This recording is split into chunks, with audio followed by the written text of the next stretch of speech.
الحمد لله رب العالمين حمد الشاكرين والصلاة والسلام على رسوله الكريم وعلى آله وأصحابه أجمعين. أما بعد فأعوذ بالله من الشيطان الرجيم. بسم الله الرحمن الرحيم. وإذ بوأنا لإبراهيم مكان البيت ألا تشرك بي شيئا وطهر بيتي للطائفين والقائمين والركع السجود وأذن في الناس بالحج يأتوك رجالا وعلى كل ضامر يأتين من كل فج عميق. وقال النبي صلى الله عليه وآله وسلم والحج المبرور ليس له جزاء إلا الجنة أو كما قال عليه الصلاة والسلام. صدق الله وصدق رسوله الكريم. درود پاک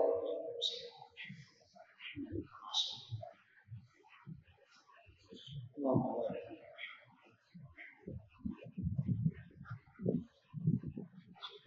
خواتین و حضرات، نمازی بھائیوں بہنوں، حضرت ابراہیم علیہ نبینا و علیہ السلام کا ذکر مبارک ہو رہا تھا، اور پچھلے دو خطبوں میں آپ کی سیرت اور آپ کے قصے میں ہمارے لیے جو سیکھنے کی چیزیں ہیں ان کا بیان ہوا تھا. آج کے خطبے میں بھی حضرت ابراہیم علیہ نبینا و علیہ السلام کے اسی قصے کا آخری حصہ ہے. ابن کثیر نے اپنی تفسیر میں یہ واقعہ نقل کیا ہے کہ جب حضرت ابراہیم علیہ نبینا و علیہ السلام کو یہ حکم ہوا کہ اپنی اہلیہ کو اور اپنے بیٹے کو یہاں سے لے جائیے، یعنی ملک شام سے، تو جبرائیل براق کی سواری لے کے آئے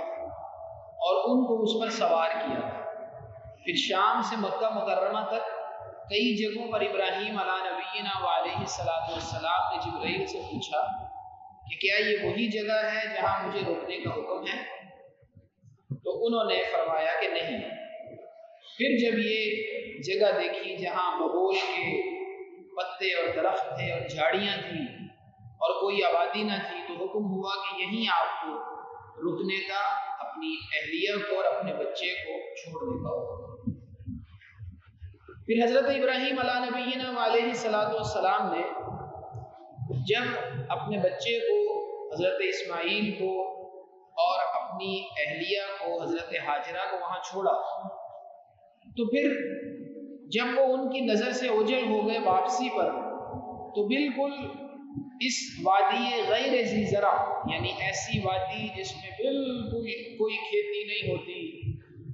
کوئی زراعت نہیں ہوتی، اس کے بالکل کنارے پہ رک کے آپ علی نبینا و علیہ السلام نے یہ دعا کی، وَإِذْ قَالَ إِبْرَاهِيمُ رَبِّ اجْعَلْ هَذَا الْبَلَدَ آمِنًا، اے اللہ اس شہر کو امن کی جگہ بنا دیجیے.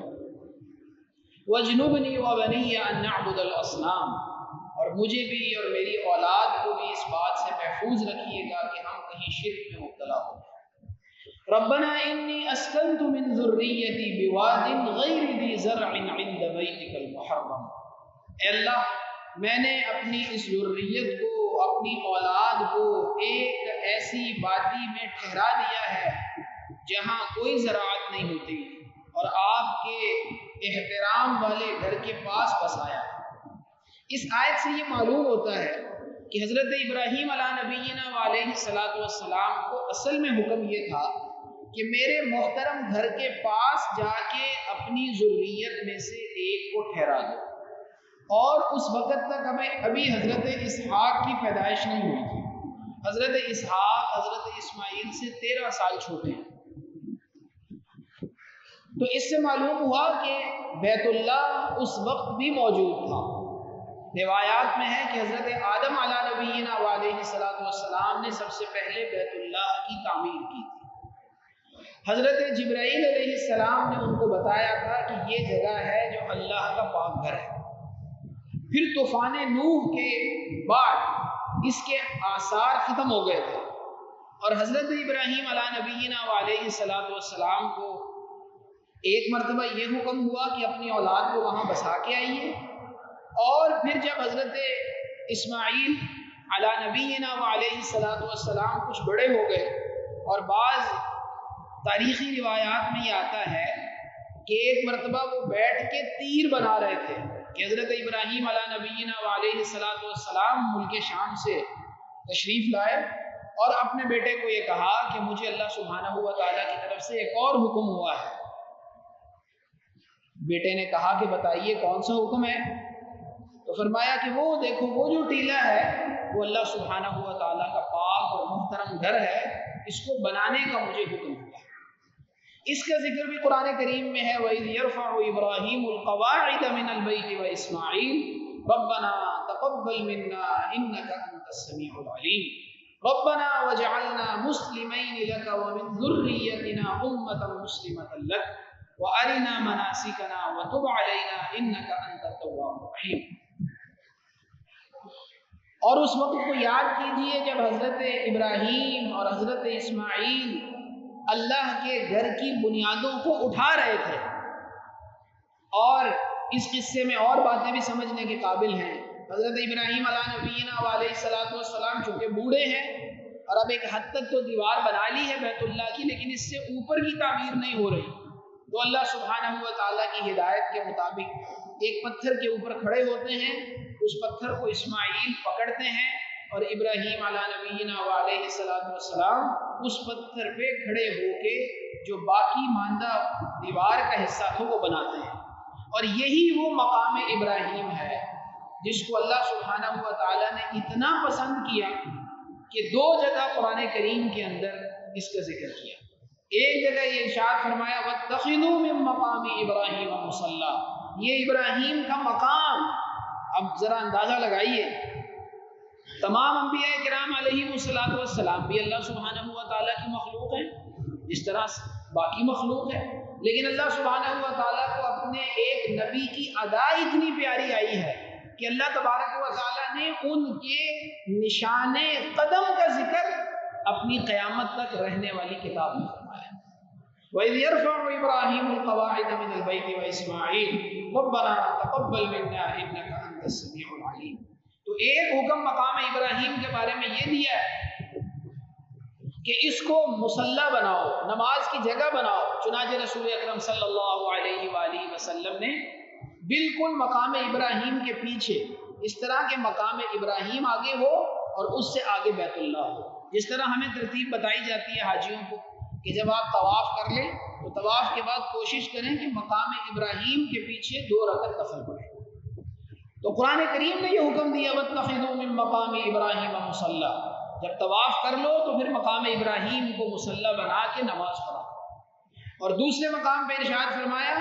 إِنَّ أَوَّلَ بَيْتٍ وُضِعَ لِلنَّاسِ لَلَّذِي بِبَكَّةَ مُبَارَكًا وَهُدًى لِّلْعَالَمِينَ، پہلا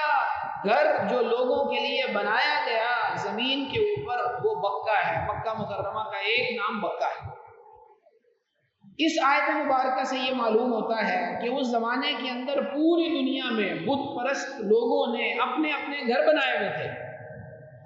کسی نے کسی بت کے لیے معبد بنا دیا، کسی نے کسی بت کے لیے معبد بنا لیا۔ خالص اللہ سبحانہ و تعالیٰ کی عبادت کے لیے جو گھر ہے وہ یہ پہلا ہے جس کی تعمیر اثر نو حضرت ابراہیم علیہ نبینا علیہ السلام نے کی۔ اس سے ہمیں یہ سبق ملتا ہے کہ جو انسان پورے اخلاص کے ساتھ اللہ سبحانہ و تعالیٰ کی رضا کے لیے کوئی کام کرتا ہے، اللہ تبارک و تعالیٰ اس کے نشانات کو بھی قیامت تک باقی رکھتا ہے۔ اللہ سبحانہ و تعالیٰ اس کے ذکر کو بھی قیامت تک باقی رکھتا ہے، اور اللہ سبحانہ و تعالیٰ لوگوں کو یہ حکم دے دیتے ہیں کہ ان کی اتباع کرو۔ تو یہ حج جو کیا جاتا ہے یہ اصل میں حضرت ابراہیم علیہ نبینا علیہ الصلوۃ والسلام اور ان کی اہلیہ کے اور آپ کے جو مناسک تھے ان کا مجموعہ ہے۔ پھر جو رمی کی جاتی ہے یہ بھی حضرت ابراہیم علیہ نبینا علیہ الصلوۃ والسلام کو جب حکم ہوتا ہے کہ اپنے بچے کو اللہ کے راستے میں قربان کر دیجئے تو شیطان مختلف ہیلے بہانے سے آپ کے پاس آتا ہے اور آپ کے دل میں وسوسہ ڈالتا ہے، اور حضرت ابراہیم علیہ نبینا علیہ الصلوۃ والسلام اس کی طرف التفات نہیں کرتے اور اس کی یاد میں اللہ سبحانہ و تعالیٰ نے حکم دیا کہ تم بھی یہاں پہ پہنچو، تو تم بھی یہاں پہنچ کے شیطان مردود کو کنکریاں مارو۔ پھر اس قصے میں ایک اور چیز جو بڑی اہم ہے وہ یہ ہے کہ حضرت ابراہیم علیہ نبینا علیہ الصلاۃ والسلام نے اپنی ذریت کے لیے دو چیزوں کی خاص طور پہ دعا کی ہے۔ اگر مجموعہ بنایا جائے تو 3 چیزوں کی دعا کی ہے۔ پہلی اس چیز کی دعا کی ہے کہ اللہ میں نے ان کو جس جگہ پہ بسایا ہے اس جگہ کو امن کی جگہ بنا۔ چنانچہ قرآن کریم میں مختلف مقامات پہ اللہ سبحانہ و تعالیٰ نے امن و سکون اور اطمینان کو اپنی ایک نعمت کے طور پر ذکر کیا۔ اور اگر کسی قوم، کسی ملت، کسی ملک کے لوگوں کو امن کی نعمت حاصل نہ ہو تو ان کے پاس جتنا بھی رزق ہو، وہ جیسی بھی اچھی زندگی گزار رہے ہوں، ان کی زندگی میں اطمینان نہیں ہوتا۔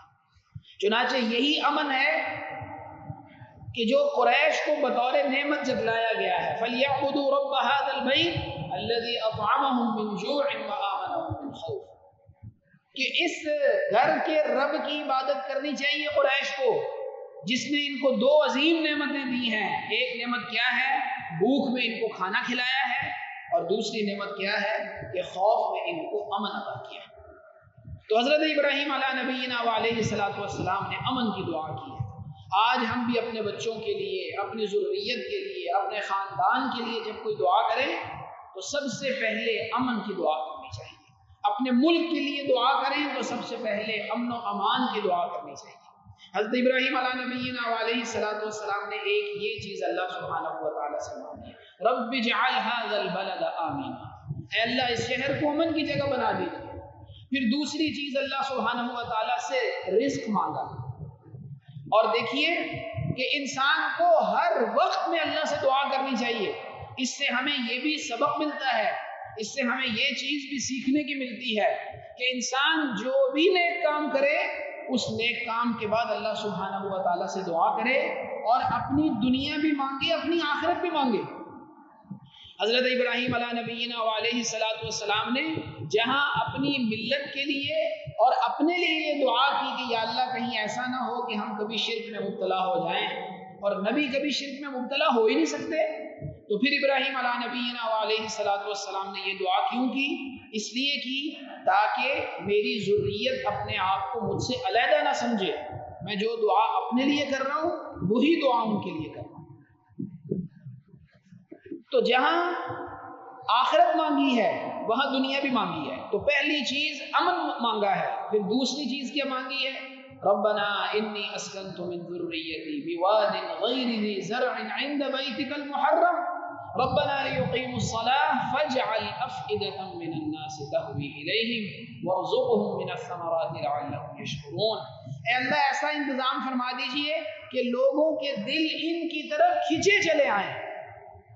لوگ کبھی یہاں آ کے سیر نہ ہو۔ اور آپ دیکھ لیجئے کہ یہ اللہ سبحانہ و تعالیٰ نے یہ صرف بیت اللہ کی خصوصیت رکھی ہے کہ جس انسان نے دیکھا نہیں اس کو بھی شوق ہے، اور جس نے دیکھ لیا ہے اس کا شوق اور بڑھ جاتا ہے۔ ایسا ممکن نہیں ہے کہ کوئی ایک دفعہ ہو آئے اور یہ کہے کہ بس میں ایک دفعہ ہو آیا اب مجھے دوبارہ جانے کا شوق نہیں۔ ایسا بھی نہیں کہ کوئی 10 مرتبہ ہو آیا ہو اور 11ویں مرتبہ جانے کی تمنا نہ ہو۔ فَاجْعَلْ أَفْئِدَةً مِّنَ النَّاسِ تَهْوِي إِلَيْهِمْ۔ دیکھیے ابراہیم اللہ کے کیسے مقرب تھے، ابراہیم کی ساری دعائیں اللہ نے قبول کی۔ فَاجْعَلْ أَفْئِدَةً مِّنَ النَّاسِ تَهْوِي إِلَيْهِمْ۔ اور دوسری جگہ اللہ سبحانہ و تعالیٰ خود ارشاد فرماتے ہیں وَإِذْ جَعَلْنَا الْبَيْتَ مَثَابَةً لِلنَّاسِ، اور جب ہم نے بیت اللہ کو بار بار آنے کی جگہ بنا دیا، بار بار آنے کی جگہ بنا دیا، تو ہمیں بھی اس چیز کی دعا کرنی چاہیے کہ اللہ سبحانہ و تعالی ہمیں اپنے گھر کی زیارت نصیب فرمائے۔ ہم میں سے بہت سے لوگ اس معاملے میں سستی کرتے ہیں۔ اب آپ ایک حدیث سنیے، اللہ کے رسول صلی اللہ علیہ وآلہ وسلم نے ارشاد فرمایا، اس مضمون کی 3-4 حدیثیں ہیں۔ ایک حدیث میں آپ نے ارشاد فرمایا جس کا بیت اللہ کی حج کا ارادہ ہو فَلْيَتَعَجَّلْ، اسے چاہیے کہ جلدی کرے، تاخیر نہ کرے اس میں۔ پھر آپ نے ارشاد فرمایا اس لیے کہ ہو سکتا ہے کہ اس پر کوئی مرض اور بیماری آ جائے، چونکہ اس زمانے میں حج سواریوں پہ ہوتے تھے، تو آپ نے ارشاد فرمایا پھر یہ بھی ہو سکتا ہے کہ اس کی سواری گم ہو جائے۔ عرب کے اندر رواج تھا کہ یہ اونٹ ہوا کرتے تھے اور گھوڑے تو بہت کم ہوا کرتے تھے۔ چنانچہ حضرت ابو امامہ رضی اللہ تعالیٰ عنہ کی روایت ہے، یہاں اس حدیث کے راوی کو کوئی اور ہے، وہ کہتے ہیں کہ رسول اکرم صلی اللہ علیہ وآلہ وسلم نے جب واپس آئے حج سے تو ایک صحابیہ سے کہا کہ بھئی تم نے حج کیوں نہیں کیا؟ تو وہ کہنے لگی کہ 2 ہی سواریاں ہیں، ایک سواری جو ہے وہ میرے خامد لے گئے تھے اور دوسری سواری کے ذریعے سے میں نہیں جا سکتی تھی، اس لیے کہ جو ہماری کھیتی ہے اس کو سیراب وہی اونٹنی کرتی ہے،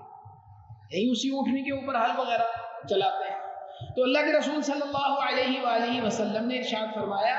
پھر تم رمضان میں عمرہ کر لینا، اس لیے کہ رمضان میں عمرہ ایسے ہے جیسے میرے ساتھ حج کیا۔ تو آپ دیکھیے اللہ کے رسول صلی اللہ علیہ وآلہ وسلم نے ان کا عذر قبول کر لیا، لیکن اس کے باوجود ان کو یہ ترغیب دی کہ تم عمرے کے لیے ضرور جاؤ۔ اسی لیے نبی علیہ الصلوۃ والسلام نے ارشاد فرمایا تابعوا بین الحج والعمرہ، عمرہ اور حج کو آگے پیچھے کیا کرو، حج کر لیا تو عمرہ کرو، عمرہ کر لیا تو حج کرو، فإنهما ينفيان الفقر، اس لیے کہ یہ دونوں چیزیں انسان کی فقر و تنگ دستی کو دور کر دیتی ہیں۔ کما ينفي القیر خبث الحدید والذهب والفضہ، جس طرح ایک بھٹی ہو لوہے کی تو وہ اس بھٹی کے اندر لوہے کا زنگ بھی دور ہو جاتا ہے، سونے چاندی کا زنگ بھی دور ہو جاتا ہے، اس طرح جو انسان حج کرتا رہتا ہے اور جو انسان عمرہ کرتا رہتا ہے اس پر فقر و فاقہ نہیں آتا۔ یہ ہے وہ چیز جو میں پہلے بھی کئی خطبوں میں بتا چکا ہوں کہ اللہ سبحانہ و تعالیٰ نے نظام ایسا رکھا ہے کہ انسان کو ظاہر میں جو نظر آ رہا ہے اس کی نظر ظاہر سے ہٹا کے اپنی طرف لگائی۔ ظاہر میں یہ نظر آ رہا ہے کہ ایک انسان حج پہ جاتا ہے، عمرے پہ جاتا ہے، جو جمع پونجی ہوتی ہے وہ لگا کے آ جاتا ہے، تو ظاہر میں اس کے پاس جو مال ہے وہ ختم ہو رہا ہے، لیکن اللہ سبحانہ و تعالیٰ کے سچے نبی صلی اللہ علیہ وآلہ وسلم ارشاد فرماتے ہیں کہ جو تم نے لگایا ہے اس لگانے سے تم فقیر نہیں ہوئے، بلکہ اس سے تمہارا فقر و فاقہ ختم ہوگا، اس سے تمہاری غربت اور تنگ دستی ختم ہوگی۔ پھر اللہ کے رسول صلی اللہ علیہ وآلہ وسلم نے ایک حدیث مبارکہ میں ارشاد فرمایا کہ جب کوئی انسان تلبیہ پڑھتا ہے تو اس کے دائیں بائیں جتنے ڈھیلے ہیں، اس کے دائیں بائیں جتنے درخت ہیں، اس کے دائیں بائیں جتنے پتھر ہیں، وہ سب کے سب بھی تلبیہ پڑھتے ہیں، وہ سب کے سب بھی تلبیہ پڑھتے ہیں۔ جب کوئی انسان کہتا ہے لبیک اللہم لبیک لبیک لا شریک لک لبیک ان الحمد والنعمت لک والملک لا شریک لک، آپ نے ارشاد فرمایا کہ پہلے اس کے قریب والے پڑھتے ہیں، پھر اس کے ساتھ والے پڑھتے ہیں، اور یوں زمین کے تمام جمادات جو ہیں وہ تلبیہ پڑھتے ہیں۔ پھر اللہ کے رسول صلی اللہ علیہ وآلہ وسلم نے یہ بھی ارشاد فرمایا کہ جب کوئی انسان عمرہ کرتا ہے من حج فلم یرفث ولم یفسق، اور وہ اس میں کوئی بے حیائی والی بات نہیں کرتا اور لڑائی جھگڑا نہیں کرتا اور ایسی احتیاط کے ساتھ پورے مناسک ادا کرتا ہے، رجع کیوم ولدته امہ، جب وہ اپنے گھر واپس لوٹتا ہے تو گناہوں سے ایسا پاک و صاف ہوتا ہے گویا آج ہی اس کی والدہ نے اس کو جنم دیا۔ پھر اللہ کے رسول صلی اللہ علیہ وآلہ وسلم نے ارشاد فرمایا والحج المبرور لیس له جزاء الا الجنہ، جس کا حج اللہ کے ہاں قبول ہو گیا اس کے لیے کوئی جزا نہیں ہے سوائے اس کے کہ اس کو جنت دی جائے۔ اور حج مبرور کی ایک علامت علماء نے یہ بتائی ہے کہ حج مبرور وہ ہوتا ہے کہ جس حج کے کرنے کے بعد انسان کو دوبارہ جانے کی چاہت ہو، دوبارہ انسان کے اندر یہ شوق پیدا ہو کہ میں اللہ سبحانہ و تعالیٰ کے گھر کو دیکھوں۔ تو حضرت ابراہیم علیہ نبینا وعلیہ الصلوۃ والسلام کے قصے میں ہمیں یہ بات بھی ملتی ہے کہ ہم حج اور عمرے کے لیے تیار بھی رہیں اور اس کے لیے اللہ سبحانہ و تعالیٰ سے دعا بھی کرتے رہیں۔ اسباب اللہ سبحانہ و تعالیٰ نے پیدا کرنے ہیں، دعا کرنا ہمارا کام ہے۔ پھر اس قصے میں یہ بات بھی ہمیں ملتی ہے کہ حضرت ابراہیم علیہ نبینا علیہ الصلوۃ والسلام نے ایک نیک کام کیا ہے، لیکن نیک کام یاد رکھیے اصل نہیں ہے، اصل اس نیک کام کی قبولیت ہے۔ جب تک وہ نیک کام قبول نہیں ہے ساری کی ساری محنت رائے گاہ ہے۔ اللہ کے حکم سے اللہ کا گھر بنایا ہے، اللہ کے حکم سے اپنے بچے کو ساتھ کھڑا کر کے اس سے مدد لی ہے، اور جب اللہ کا گھر کھڑا کر دیا ہے تو سوائے عاجزی کے آپ کی زبان مبارک سے اور کوئی بات نہیں نکلتی، اور آپ اس کو بنانے کے بعد یہ کہتے ہیں ربنا تقبل منا انک انت السمیع العلیم، اے اللہ میں نے بنا دیا ہے، قبولیت آپ کی طرف سے۔ پھر حضرت ابراہیم علیہ نبینا علیہ الصلوۃ والسلام کے قصے میں ہمیں ایک اور بات معلوم ہوتی ہے کہ 3 مقامات پہ بالتفصیل آپ کی دعائیں مذکور ہیں، سورۃ البقرہ میں، سورۃ الحج میں اور سورۃ ابراہیم میں، اور آپ کی یہ جو دعائیں ہیں یہ دعائیں مسلسل ہیں۔ ان سے معلوم ہوتا ہے کہ انسان کو ایک ہی دعا بار بار الحاح و زاری سے مانگنی چاہیے، بار بار اللہ سبحانہ و تعالیٰ کے سامنے اپنا عریضہ پیش کرنا چاہیے، ایک دفعہ دعا کر کے فارغ نہیں ہو جانا چاہیے۔ ہم دعا کرتے نہیں ہیں، دعا پڑھتے ہیں، بس ایک رٹی رٹائی دعا ہے جو پڑھ لیتے ہیں، نہیں ایسا نہیں ہے۔ حضرت ابراہیم علیہ نبینا علیہ الصلوۃ والسلام کی دعائیں اگر